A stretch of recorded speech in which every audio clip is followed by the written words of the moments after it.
ভাই এখন ওয়ার্ল্ড কাপে ক্রিকেট ম্যাচ দেখছো তো, কিন্তু আমাদের সময় আমরা ভাবো তো, ছোটবেলায় যখন আমরা খেলতাম তখন টস জিতেছে মানে সে ব্যাট করবে, তাকে আর বলার কিছু নেই বা জিজ্ঞেসও কেউ করতো না যে টস তো জিতে গেছিস কি করবি বল না ব্যাট। আরে না না, টস জিতে যাওয়ার একটাই উদ্দেশ্য, সেটা যে ব্যাট করা, মানে আর বাকি যে টিমটা হেরে গেল সে আফসোস করতে করতে বলে তুই সালা হেরে গেলাম, আবার লাস্টে ব্যাট করতে হবে।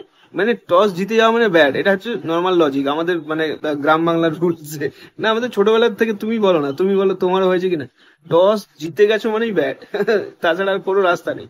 আলাদাই লজিক ছিল ভাই তখনকার দিনে, এত ভাবনা চিন্তা করে কিছু লাভ নেই ভাই, টস জিতেছো ব্যাট করো, মেরে উড়িয়ে দাও।